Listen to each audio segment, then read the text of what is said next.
కల్వకుంట్ల కవిత తెలంగాణ రాజకీయాల్లో కీలక నేతల్లో ఒకరిగా ఎదిగారు. గత 2 దశాబ్దాలుగా తెలంగాణ ఉద్యమం రాజకీయాల్లో తనకంటూ ఓ ప్రత్యేక స్థానాన్ని పొందారు. కవిత రాజకీయ ప్రస్థానం ఎలా ప్రారంభమైంది? కవితను బీఆర్ఎస్ సస్పెండ్ చేయడానికి కారణమేంటి? Have a look. 1978 మార్చి 13న కరీంనగర్ జిల్లాలో కేసీఆర్ శోభ దంపతులకు కవిత జన్మించారు. హైదరాబాద్లోని విఎన్ఆర్ విజ్ఞాన జ్యోతి ఇంజనీరింగ్ అండ్ టెక్నాలజీ కళాశాల నుంచి బీటెక్ డిగ్రీ పూర్తి చేశారు. ఆ తరువాత అమెరికాలోని దక్షిణ మిసిసిపి రాష్ట్రంలో కంప్యూటర్ సైన్స్ లో ఎంఎస్ పూర్తి చేశారు. కొంతకాలం పాటు అక్కడే సాఫ్ట్వేర్ ఇంజనీరుగా పనిచేశారు. 2003లో దేవనపల్లి అనిల్ కుమార్ ను ఆమె వివాహం చేసుకున్నారు. వారికి 2 కుమారులు ఉన్నారు. తెలంగాణ ప్రజల కోసం ఏదైనా చేయాలనే ఉద్దేశంతో తండ్రికి ఉద్యమంలో సాయం చేసేందుకు 2006లో భారత్కు కవిత తిరిగొచ్చారు. కొంతకాలం పాటు ఇంట్లోనే ఉన్న ఆ తరువాత ఆమె వ్యాపారాన్ని ప్రారంభించారు. తెలంగాణ ఉద్యమంలో చేరేంత వరకు ఆ బిజినెస్ లోనే కొనసాగారు.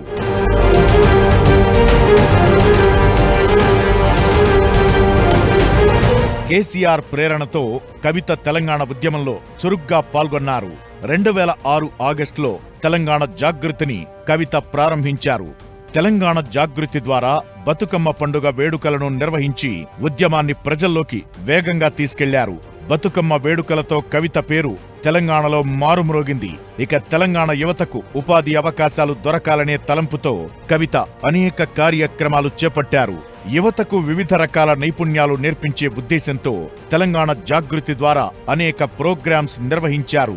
దీని ద్వారా తెలంగాణలో వేలాది మంది యువతకు శిక్షణ ఇచ్చి వారికి ఉపాధి కల్పన కలిగేలా చూశారు. ఇక 2014లో తెలంగాణ రాష్ట్ర ఏర్పాటు తరువాత నిజామాబాద్ పార్లమెంటు నియోజకవర్గం నుంచి తొలిసారి పోటీ చేసిన కవిత ఎంపీగా విజయం సాధించారు. అదే ఏడాది వాణిజ్య కమిటీలో భాగమైన అంచనాల కమిటీలో ఆమె సభ్యురాలయ్యారు. పంచాయతీరాజ్ గ్రామీణాభివృద్ధి మంత్రిత్వ శాఖ ఏర్పాటు చేసిన సలహాదారు కమిటీలో ఆమె సభ్యురాలిగా నియమితులయ్యారు. 2015లో అంచనాల కమిటీలో కో కన్వీనర్ గా పనిచేశారు. 2019 ఎన్నికల్లో నిజామాబాద్ నుంచి ఎంపీగా పోటీ చేసి కవిత ఓడిపోయారు. 2020లో నిజామాబాద్ స్థానిక సంస్థల ఉప ఎన్నికల్లో కవిత విజయం సాధించారు. అనంతరం రెండోసారి కూడా 2022 జనవరిలో ఇదే స్థానం నుంచి కవిత ఎమ్మెల్సీగా ఎన్నికయ్యారు.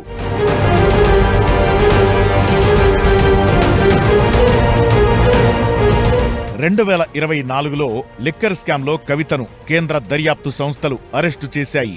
దాదాపు 5 నెలల పాటు కవిత తీహార్ జైల్లో ఉన్నారు.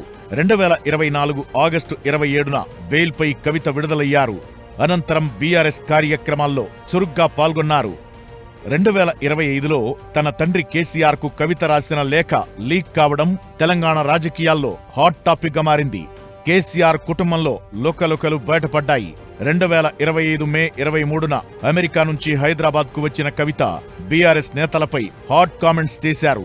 కేసీఆర్ దేవుడే, కానీ ఆయన చుట్టూ దెయ్యాలున్నాయని కవిత కామెంట్స్ చేయడం తెలంగాణ రాజకీయాల్లో హాట్ టాపిక్ గా మారింది.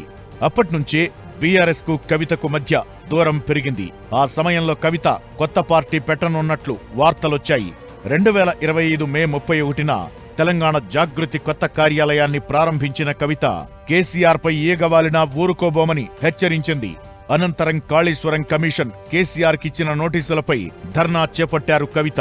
ఆ తరువాత బీసీ రిజర్వేషన్ల అంశంపై ఉద్యమాన్ని కవిత చేపట్టారు. ఈ ఏడాది సెప్టెంబర్ 1న బీఆర్ఎస్ నేతలు హరీష్ రావు, సంతోష్ రావు టార్గెట్ గా కవిత తీవ్ర ఆరోపణలు చేశారు. దీంతో సెప్టెంబర్ 2న పార్టీ నుంచి కవితను సస్పెండ్ చేసింది బీఆర్ఎస్ అధిష్టానం.